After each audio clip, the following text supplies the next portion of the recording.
Did Tariq ibn Ziyad really burn the ships? It is one of the most famous images in Islamic history. A small army landing on a foreign shore, the sea behind them, the enemy ahead, and their commander ordering the ships to be burned so that no one could turn back. The scene is powerful, it is dramatic, it is almost impossible to forget. But history is not always as simple as the stories that survive in popular memory. Sometimes the truth is quieter than the legend, and sometimes it is even greater. So who was Tariq ibn Ziyad? How did a commander from North Africa reach the moment that changed the future of the Iberian Peninsula? And was the secret of his success really in burning ships, or in making a decision that almost no one else would have dared to make? Before the name of Tariq ibn Ziyad became linked to al-Andalus, the Islamic world was expanding with astonishing speed. From Damascus, the Umayyad Caliphate stretched east and west. Its armies moved across deserts, mountains, and coastlines until they reached the far western lands of North Africa. There, in the Maghreb, a new chapter began. Many Amazigh tribes entered Islam, and their men became part of the military world that would soon look across the water toward a new frontier. It was in this environment that Tariq ibn Ziyad rose to prominence. The sources differ on some details of his origin and early life, but the broad image is clear. He was an Amazigh commander, trusted by Musa ibn Nusayr, the Umayyad governor of North Africa. When Muslim authority became stronger around Tangier and the western coast, the question was no longer only how to control North Africa. The question became, what lies beyond the narrow sea? Across the strait, there was no Spain in the modern sense. There was the Iberian Peninsula, much of it ruled by the Visigoths. From the outside, the kingdom may have looked strong. It had cities, fortresses, nobles, and armies. But inside, the political structure was fragile.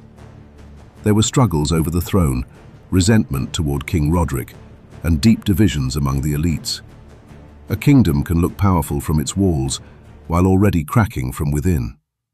In Ceuta, another name appears in the story, Count Julian. The sources describe him as a local ruler who helped make the crossing possible, providing ships, guidance, or access to the other side. This is where the real story begins, not only with flames and legend, but with opportunity, intelligence, timing, and leaders who understood when history was opening a door. In the year 711, Tariq ibn Ziyad crossed the strait with a force that was small compared with the challenge ahead of it. Many accounts speak of around 7,000 soldiers, most of them Amazigh, supported by Arab commanders and other elements of the army. They landed near the great rock that would later carry his name, Jabal Tariq, the mountain of Tariq. In time, that name would become Gibraltar. But at that moment, it was not a symbol, it was a risk. The army was far from its base, the land was unfamiliar, the information was incomplete. One mistake could turn the mission into a disaster, and yet Tariq advanced.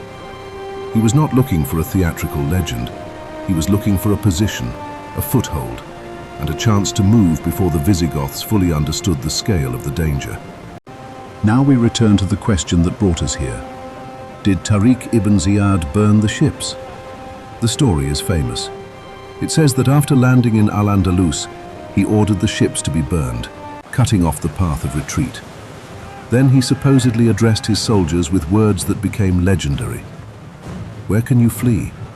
The sea is behind you, and the enemy is before you. But the problem is that this story, despite its dramatic force, does not appear strongly in the earliest sources. There is also a practical question. In many accounts, the ships were not truly Tariq's property. They were part of the crossing arrangement, possibly provided through Julian or those cooperating with him. Burning them would not have been a simple symbolic act, it would have had strategic consequences. So the careful historical position is this: the burning of the ships is a famous story, but not a proven historical fact. That does not make Tariq smaller. If anything, it makes the real story stronger. Great commanders do not always need to burn ships. Sometimes it is enough to make a decision so bold that retreat becomes impossible in the mind before it becomes impossible in reality. News of the landing reached King Roderick. A commander from North Africa had crossed the sea. A Muslim army was moving inside the land. This was no longer a small raid or a passing threat. Roderick gathered his forces. Some later accounts give enormous numbers, and those numbers should be treated with caution.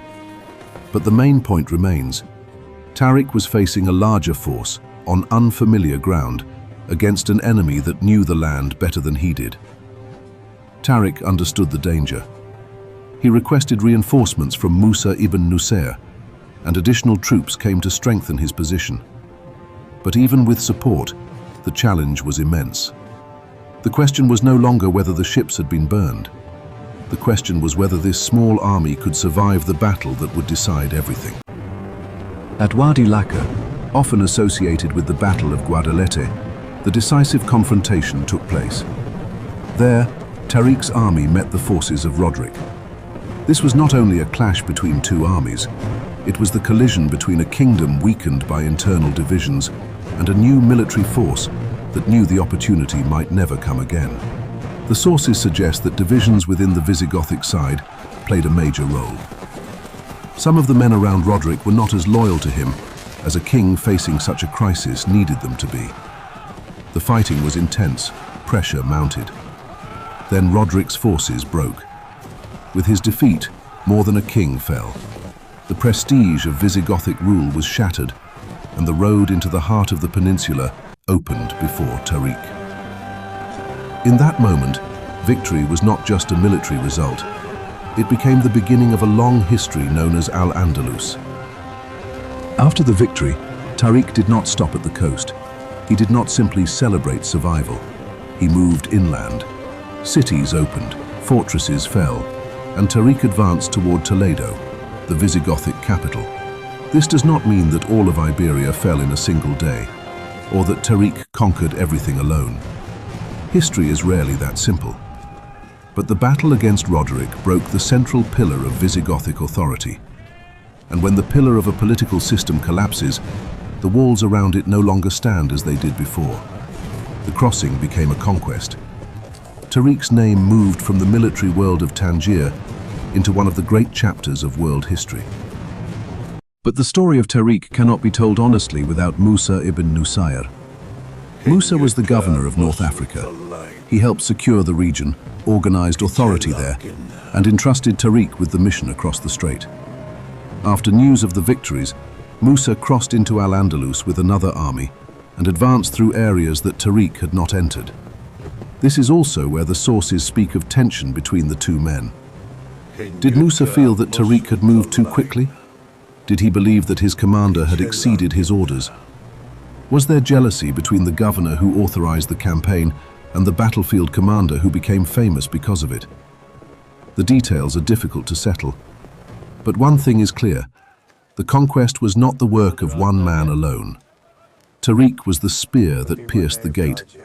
Musa was the authority behind the decision, and from their combined actions, Islamic al-Andalus was born. One of the strangest parts of Tariq ibn Ziyad's story is that the man who entered history through such a wide gate disappears from it in remarkable silence. After the conquest, an order came from the east. Musa ibn Nusair and Tariq ibn Ziyad were called back to Damascus, the capital of the Umayyad Caliphate. There, the world was different. It was not the battlefield, the sea, or the open road into al-Andalus. It was the world of palaces, politics, accounting, suspicion, and competition for influence. Then Tariq's voice fades. We do not know his final years with the clarity that such a beginning seems to deserve. Perhaps he died in obscurity. Perhaps he lived away from power. Perhaps the court simply had no place for the man whose greatest moment had already passed. History preserved him through one image above all, the crossing. And maybe that is why his name remains so powerful. He did not become a long-ruling king. He became a symbol of a decision that changed the road of history. The story of al-Andalus did not end with Tariq ibn Ziyad.